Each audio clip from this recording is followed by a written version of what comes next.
우리가 매일 행하는 일을 대하는 태도는 세 가지로 나누어 볼 수 있습니다. 하나는 생업인이고, 하나는 직업인이고, 하나는 소명인입니다. 그러면은 생업인은 어떤 사람입니까? 먹고 살기 위해서 일하는 사람입니다.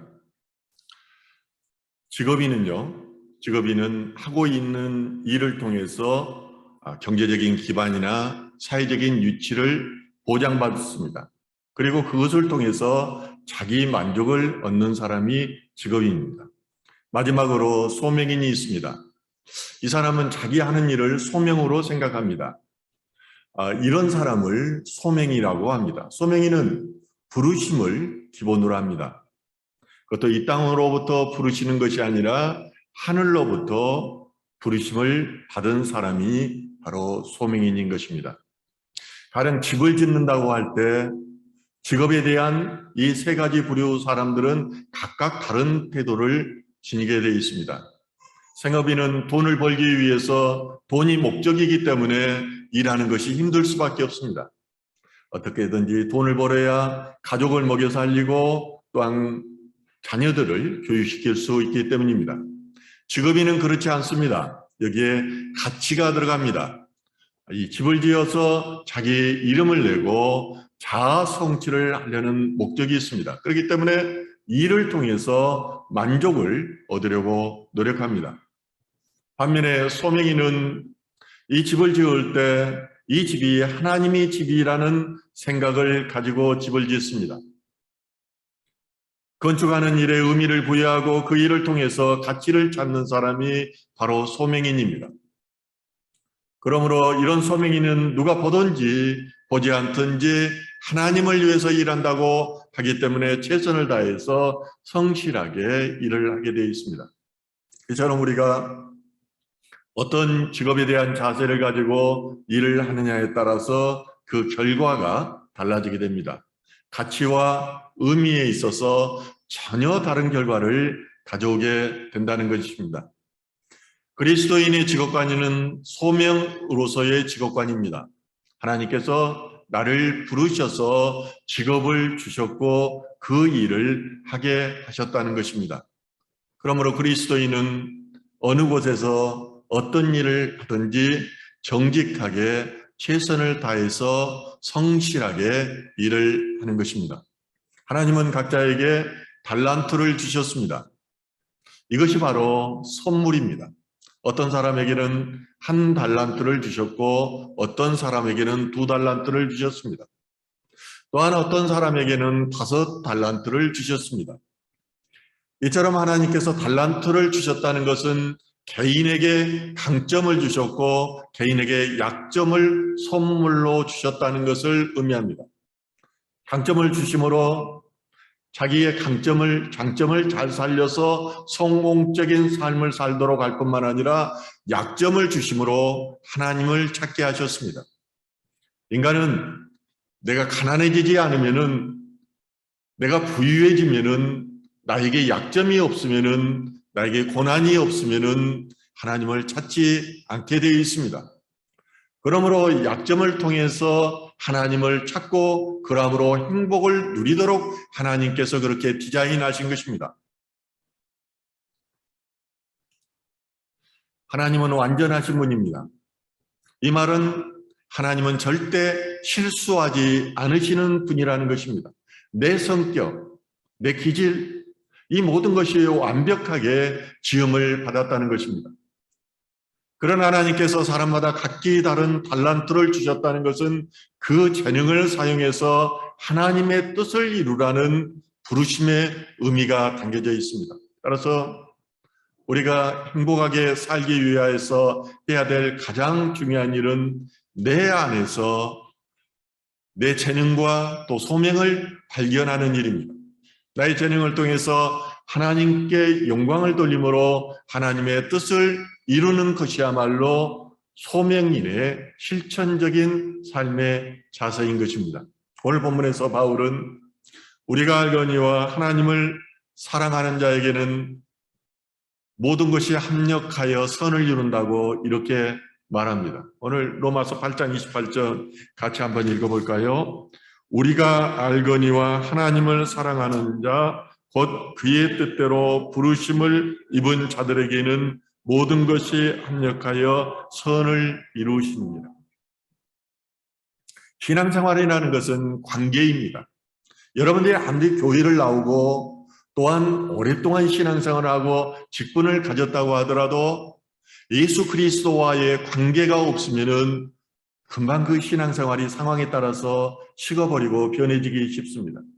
그러나 하나님과 계속 관계를 갖고 예수 그리스도 안에서 생활한 사람이라면은 이 말씀이 얼마나 중요한 말인가를 알게 될 것입니다.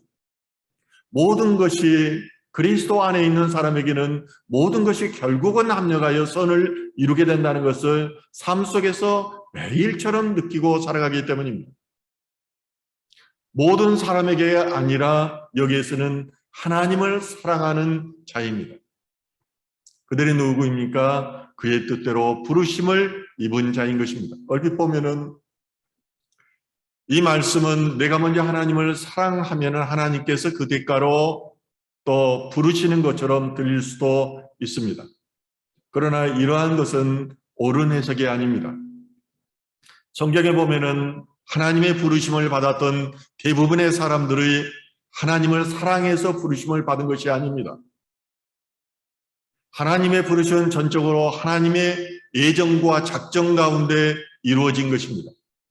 나의 의지와 관계없이 하나님께서 일방적으로 부르셨다는 것입니다.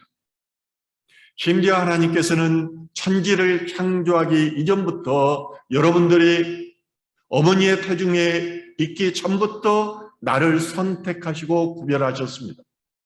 그리고 세상에서 나를 불러내어서 구원해 주신 것입니다. 이 말은 결코 현학적인 언어의 유의가 아닙니다. 저와 여러분들의 삶을 통해서 증명된 명확한 사실인 것입니다. 그러므로 하나님을 사랑하는 자와 하나님의 뜻대로 부르심을 입은 자들은 같은 말입니다. 하나님을 사랑하는 자는 하나님께서 부르심을 입은 자이며 하나님께서 부르심을 입은 자들은 하나님을 사랑하게 되어 있는 것입니다.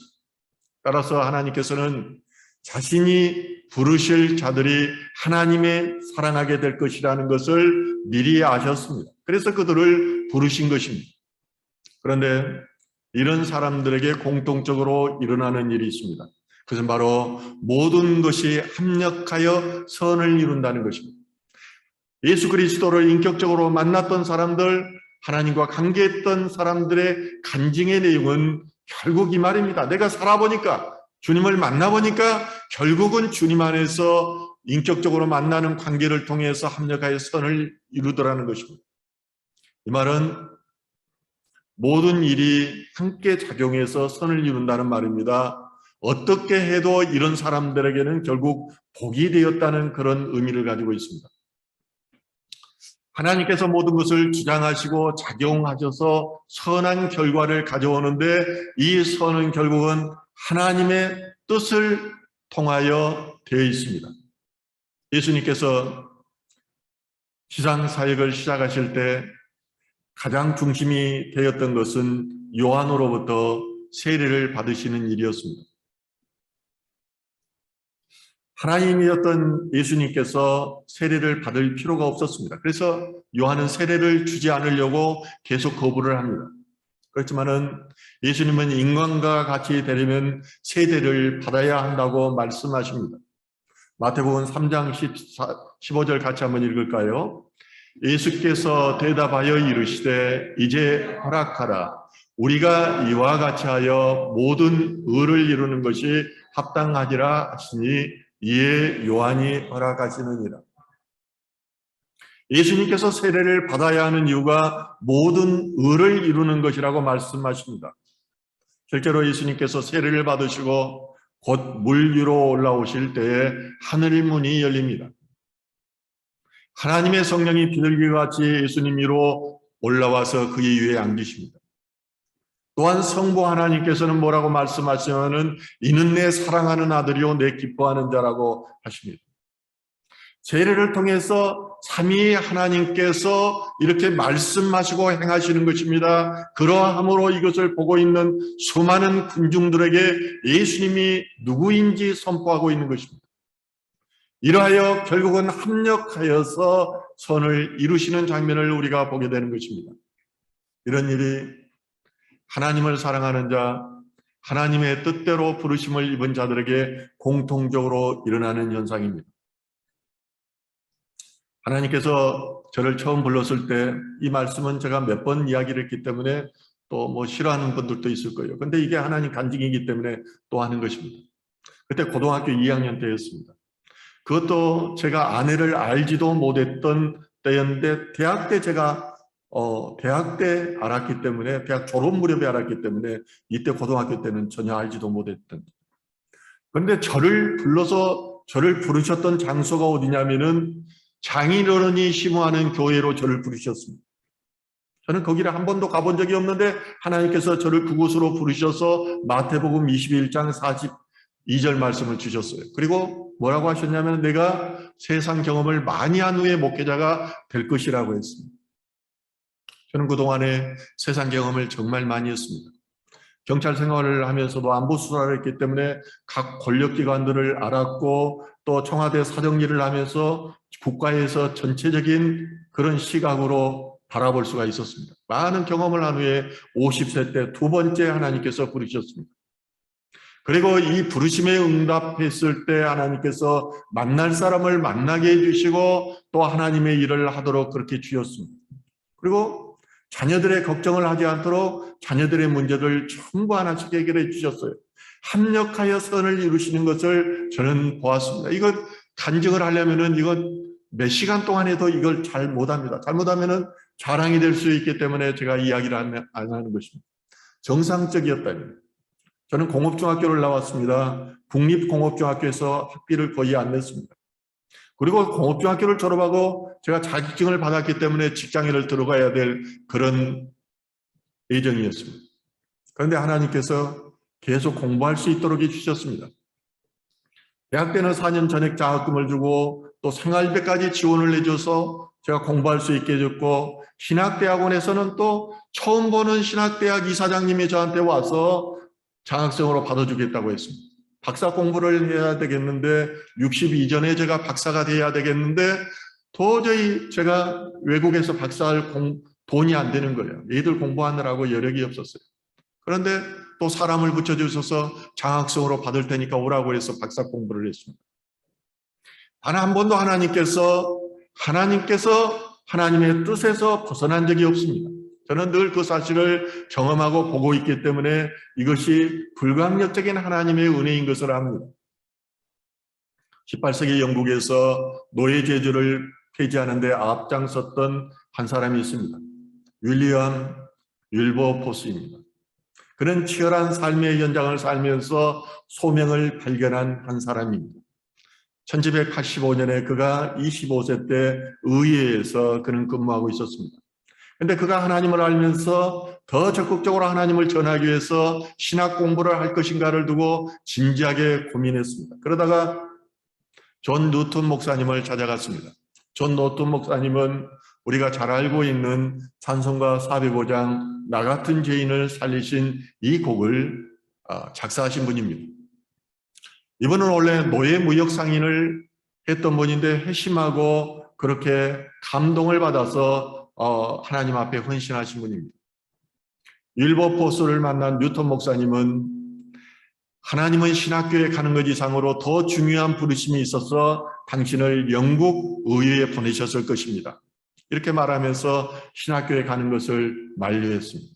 그 후에 윌버포스는 그 하나님의 부르심에 대해서 묵상하다가 의회 정치에 뛰어들었습니다. 결국 그는 의원이 되어서 노예제도를 폐지하는 데 앞장섰고 그가 죽음을 앞둔 시점에 노예제도가 폐지된 것을 눈으로 볼 수 있었습니다. 이처럼 소명은 목회자로서 부르심만 의미하지 않았습니다. 내가 서 있는 그 자리가 바로 부르심의 자리인 것입니다. 그래서 성경은 성도를 왕같은 제사장이라고 말씀합니다. 베드로전서 2장 9절에 보면은 그러나 너희는 택하신 족속이요 왕 같은 제사장이요 거룩한 나라요 그의 소유가 된 백성이니 이는 너희를 어두운 데서 불러내어 그의 기이한 빛에 들어가게 하신 이의 아름다운 덕을 선포하게 하려 하심이라고 말씀합니다. 하나님은 예정된 자를 부르십니다. 부르신 데는 하나님의 뜻이 있습니다. 그것은 세상의 어두운 가운데서 영의 세계에 있는 기이한 빛의 세계로 들어가게 하려는 것입니다. 그렇게 함으로 하나님의 복음을 전하게 하려는 데 목적이 있는 것입니다. 복음의 부르심은 우리에게만 있었던 것이 아닙니다. 다른 사람에게도 부르심이 있었으나 어떤 사람들은 이 부르심에 응답하지 않았습니다. 부르심에 응답한 사람만이 하나님의 소유된 백성입니다. 그리고 하나님이 나를 부르시는 그 순간부터 우리의 삶은 빛을 발하게 되어 있습니다. 하나님의 부르심에 효과적으로 응답하는 순간부터 우리는 새로운 피조물이 되며 왕같은 제사장이 되는 것입니다. 우리가 개인적으로 하나님의 특별한 부르심을 받았는지 또는 받지 못했는지 정확하게 알 수 없습니다. 부르심에 대한 유일한 확증은 하나님을 믿는 믿음을 통해서 얻어지는 것입니다. 오직 나의 마음속에 거하는 성령만이 부르심을 확증시켜 주는 것입니다. 따라서 내적인 부르심이라는 것은 영혼 안에서 성령이 능력이 발휘되는 것을 보게 됩니다. 그것은 즉각적입니다. 영적입니다. 초자연적입니다. 기적적입니다. 이 부르심을 경험하게 되면은 하나님의 세계, 영적인 세계를 계속해서 경험하게 됩니다. 그래서 하나님의 부르심을 경험한 사람들을 이것을 불광력적인 은혜라고 말합니다. 살아계신 하나님을 알기 때문에 도저히 내 힘으로 내 의지로 거절할 수 없다는 것을 고백하게 되는 것입니다. 거절하면은 살아계신 하나님을 알기 때문에 죽음이라는 것을 깨닫습니다. 그렇기 때문에 육에 속한 사람은 성령에 속하는 이 부르심을 이해하지를 못합니다. 하나님께서는 특별한 사람을 부르지 않습니다.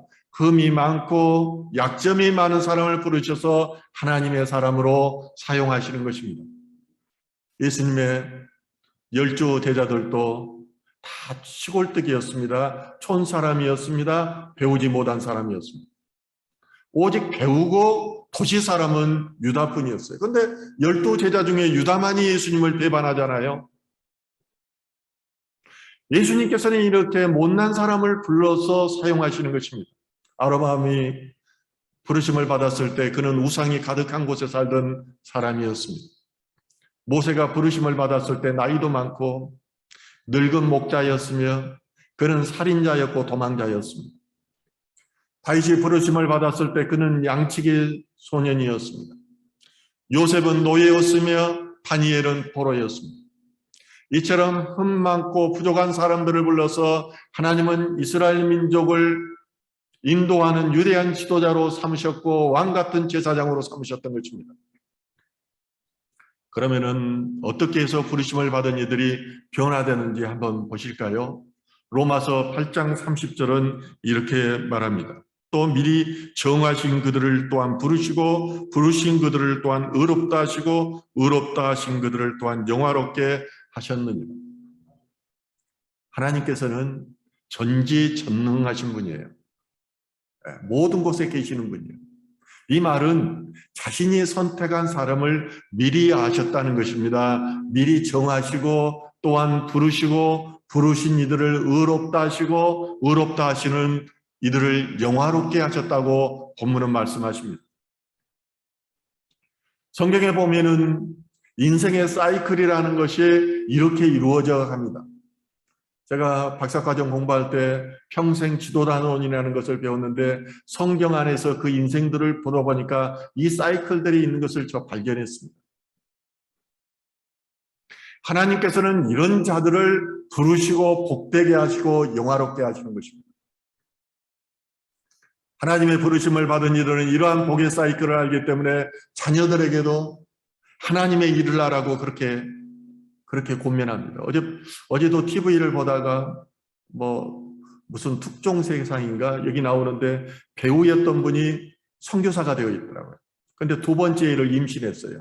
그가 딸이라는 것을 알고 딸이면은 선교사를 만들든지 우리가 선교사의 사명을 만들어야 된다고 부부가 말하는 걸 보고 저는 감동받았어요. 선교사, 목사가 공통적으로 자녀들을 하나님의 일을 하는 사람으로 만들려고 하는 게 공통적인 심정이구나. 그러면 선교사가 그렇게 편한 직업입니까? 쉬운 일입니까? 돈을 많이 벌니까? 또한 명예가 있습니다. 하나님의 부르심을 받은 일을 이러한 복의 사이클을 알고 그 자녀들에게 계속해서 이것을 전달하고 가르치는 것입니다. 고린도전서 1장 2절은 고린도에 있는 하나님의 교회 곧 그리스도 예수 안에서 거룩하여지고 성도라 부르심을 받은 자들과 또 각처에서 우리의 주 곧 그들과 우리의 주 되신 예수 그리스도의 이름을 부르는 모든 자들에게라고 이렇게 말을 합니다. 고린도 교회인들은 단순히 성도로 불리는 것이 아니라 성도가 되도록 부르심을 받았던 것입니다. 또한 고린도 교회들은 교회의 지체들입니다. 교회라는 말은 헬라어로 에클레시아입니다. 이 말은 부름받은 자들입니다. 그리고 부름받은 결과 구별된 자인 것입니다. 베드로의 표현처럼 너희를 어두운 데서 불러내어 그의 기이한 빛에 들어가게 하신 것입니다. 이제 부르심으로 인해서 육의 사람이 영의 사람이 되는 것입니다. 영의 세계는 보이지도 않습니다. 느껴지지도 않습니다. 그러나 하나님께서 내 눈을 열어주시고 귀를 열어주시고 깨닫는 마음을 주시는 것입니다. 이걸 주지 않으면은 영의 사람이 될 수가 없습니다. 그렇기 때문에 하일 히틀러라고 불렀던 목회자와 독일의 수많은 교인들이 거룩한 메시아 히틀러라고 찬양하면서 노래를 부르던 거예요. 깨닫는 마음이 없으면은 깨어 있지 않으면은 영의 사람이 되지 않으면은 늘 어리석은 것을 반복하게 되어 있는 거예요. 사도 바울은 같은 장에서 이 말을 이렇게 반복합니다. 우리가 십자가에 못 박힌 그리스도를 전하니 유대인에게는 거리끼는 것이요 이방인에게는 미련한 것이로되 오직 부르심을 받은 자들에게는 유대인이나 헬라인이나 그리스도는 하나님의 능력이요 하나님의 지혜니라. 어떤 사람에게는 그리스도를 전하는 것이 미련한 일입니다. 인간은 영적인 동물이기 때문에 복음을 전하면서도 그 반응을 금방 할 수 있어요. 그들은 부르심에 응답하지 않습니다. 그럴 뿐만 아니라 비웃기까지 합니다.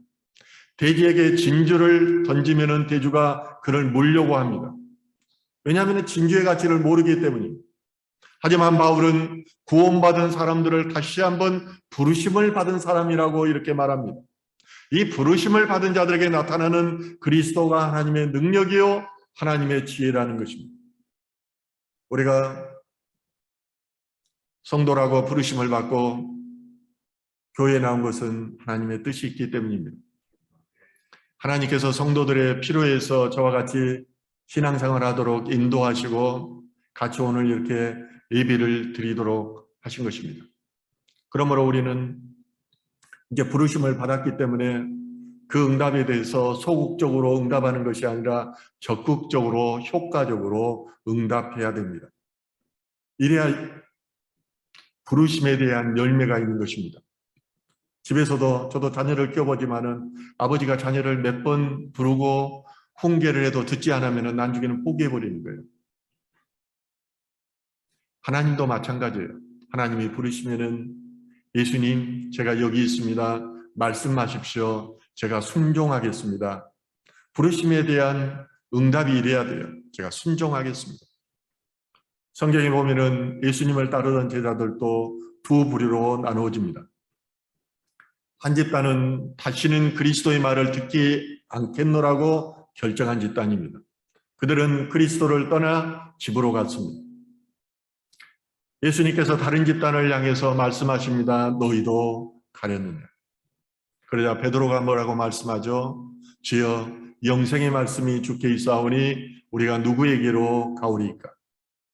한 집단은 믿지 않고 부르심을 받았지만은 집으로 갔으며, 똑같은 말을 듣던 한 집단은 그리스도와 함께 머물면서 더 많은 것을 듣고 싶어 했고 그와 함께하는 것을 즐거워했습니다.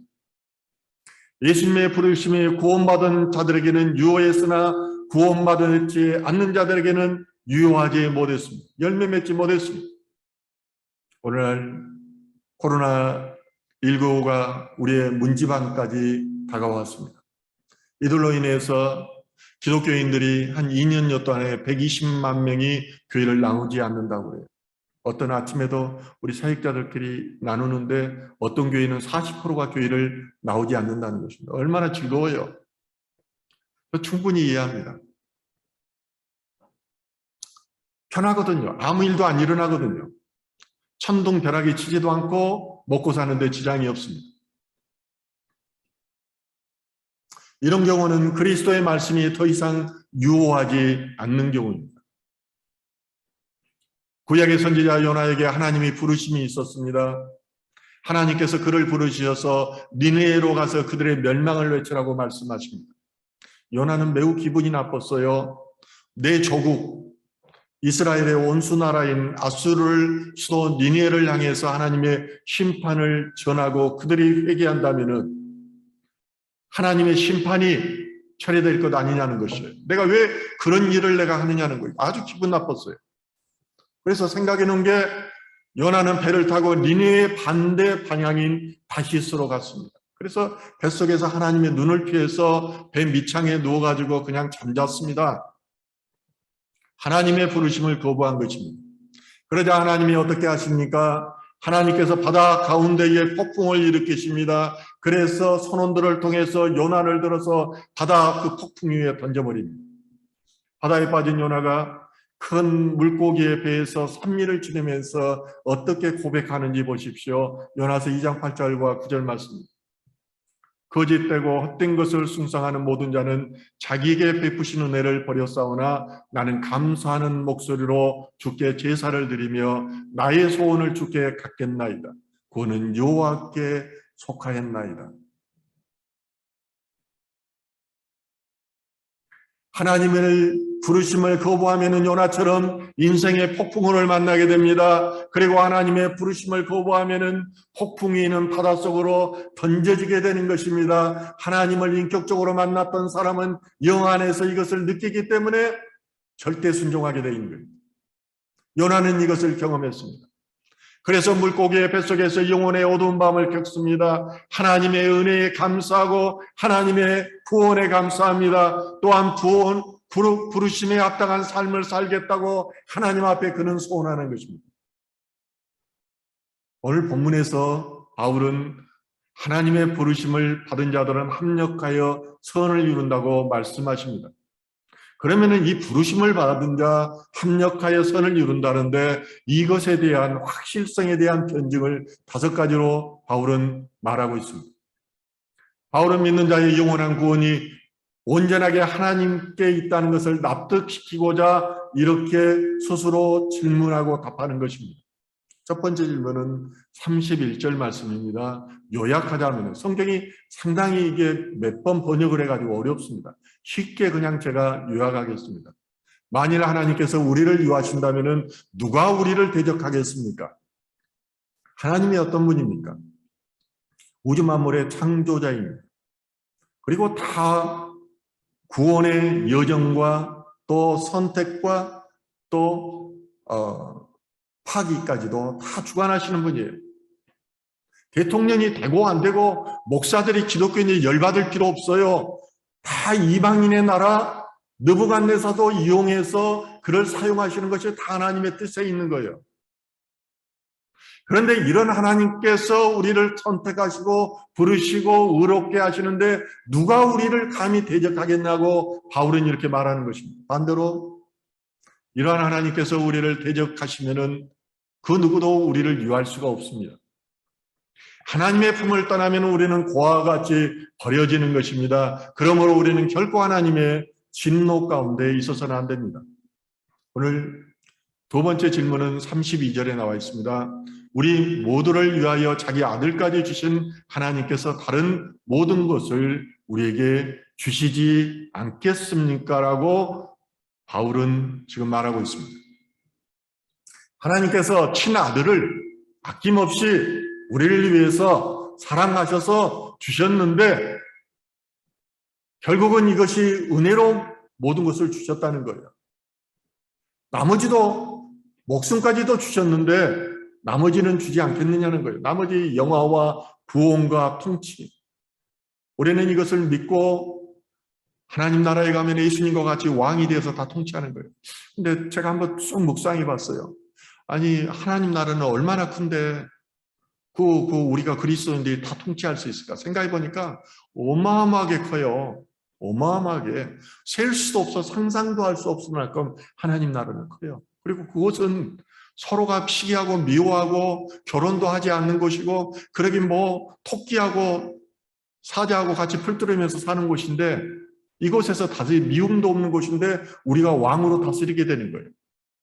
세 번째 질문은 33절입니다. 하나님께서 의롭다 하신 이들을 누가 감히 고발하겠습니까? 하나님께서 미리 아시고 성도를 택하시고 의롭다고 하셨습니다. 그런데 양심이나 율법이나 또는 사단이나 성도의 죄악에 대해서 고발한다면 그 고발권은 형식적 요건의 미비로 바로 기각될 것입니다. 왜냐하면 의의 재판장이신 하나님은 예수 그리스도를 믿는 그 믿음 안에서 고발당한 자들을 의롭다고 이미 선언하였기 때문입니다. 결국 이 말은 실체적 진실에 따질 소의 이익이 없기 때문에 바로 기각사항이라는 것입니다. 그러므로 하나님께서 우리를 의롭다 하시면은 예수 그리스도 안에서 나의 과거의 죄뿐만 아니라 현재의 죄, 미래의 죄까지도 모두가 사해지는 것입니다. 네 번째 질문은 34절입니다. 누가 정죄하겠습니까? 아무도 우리에게 유죄 판결을 내릴 수 없으며 우리의 구원은 여전히 확실하다는 것입니다. 구원의 확실성은 오늘 본문에서 세 번 보증되고 있습니다. 그것은 하나님의 크신 사랑으로 보증됩니다. 또한 하나님의 선택과 칭의로 보증됩니다. 성자이신 그리스도 예수의 중보를 통하여서 우리가 보증되고 있습니다. 다섯 번째 질문은 35절입니다. 누가 감히 그리스도 안에 있는 하나님의 사랑에서 우리를 떼어놓을 수 있겠습니까? 로마서 8장 35절 같이 한번 읽을까요? 누가 우리를 그리스도의 사랑에서 끊으리요? 환난이나 공고나 박해나 기근이나 적신이나 위험이나 칼이라. 하나님의 사랑은 십자가에 나타난 예수 그리스도의 사랑입니다. 여기가 스포트라이트예요. 최고의 스포트라이트예요. 여기에서 하나님의 공의와 사랑이 입맞춤하였기 때문입니다. 하나님께서 성령으로 말미암아 우리를 지켜주시고 능력 주시고 은혜 주시는 모든 사랑을 이것은 십자가의 사랑으로 대신하고 있습니다. 우리를 그리스도와 사랑에서 떼어놓을 수 없다는 말은 그 사랑으로 인해서 우리의 미래가 보장되었다는 것입니다. 우리의 영화에서 떼어놓을 수 없다는 것입니다. 그러므로 바울은 자신이 당했던 온갖 공경을 이제 하나하나 열거하고 있습니다. 그것은 바로 환난이나 공고나 박해나 기근이나 적신이나 위험이나 칼이나라고 표현합니다. 그러면서 바울은 이렇게 말합니다. 38절과 39절 다시 읽을까요? 내가 확신하노니 사망이나 생명이나 천사들이나 권세자들이나 현재일이나 장래일이나 능력이나 높음이나 깊음이나 다른 어떤 피조물이라도 우리를 우리 예수 그리스도 안에 있는 하나님의 사랑에서 끊을 수 없느니라. 바로 이 점입니다. 얼마 전에 이민아 목사의 아버지 이혜령 교수가 세상을 떠났습니다. 이민아 목사의 삶은 실로 고통의 연속이었습니다. 부모의 반대에도 불구하고 죽도록 사랑해서 결혼한 남자와 이제 이혼하게 됩니다. 또한 가장 사랑했던 맏아들을 25 나이에 돌연사로 보냈습니다. 그녀는 암을 선고받았습니다. 5살 아이는 특수 자폐 판정을 받았습니다. 그리고 또한 자신은 실명하게 됩니다. 이런 상황 속에서 이민아 씨는 교회를 다니면서 아버지 이어령 교수를 전도했습니다. 그러자 이어령 박사가 딸의 눈이 볼 수만 있다면 하나님을 믿겠다고 약속합니다. 이민아 씨는 기적적으로 눈을 뜨게 됩니다. 그리고 그 기적을 힘입어 목사가 되었습니다. 아버지 이어령 교수는 또한 하나님을 믿게 됩니다. 이 기적을 통해서 지성으로 이성으로 깨닫지 못했던 영의 세계, 영성으로 하나님을 바라보게 된 것입니다. 그리고 고난 속에 살아온 이민아 씨는 이렇게 고백합니다. 모든 시련과 고난이 내게는 축복이었습니다.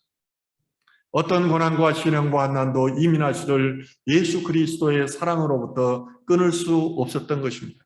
목회자들이, 그리고 오늘 본문을 말하고 있는 바울이 그렇게 모욕과 수치와 수모, 환난과 고통과 칼의 유혹 가운데서도 오직 복음만을 들고 그가 나아갈 수 있었던 것입니다.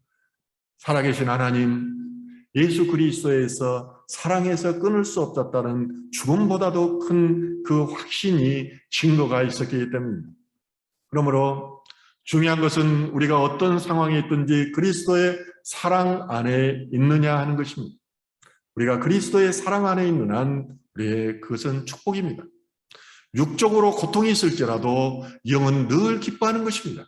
하나님 것이 나를 바라보고 있다. 나는 천국을 소유한다. 천국의 영화 가운데 나는 이미 소유한 사람들라는 이 부르심에 대한 확신과 증거가 그를 영적으로 늘 기쁘게 하는 것입니다. 우리 모두에게는 부르심이 있습니다. 주님께서 제자들을 부르셨듯이 우리를 선택하셔 주님의 교회로 우리를 주님께서 부르셨습니다. 이 부르심에 대해 우리는 적극적으로 응답해야 됩니다. 이 적극적인 응답이 바로 소명이 되는 것입니다. 이 소명이 내가 주인 되는 자아에서 그리스도까지 이르러야 됩니다. 보이는 세상에서 보이지 않는 하나님의 나라를 갈망해야 하는 것입니다.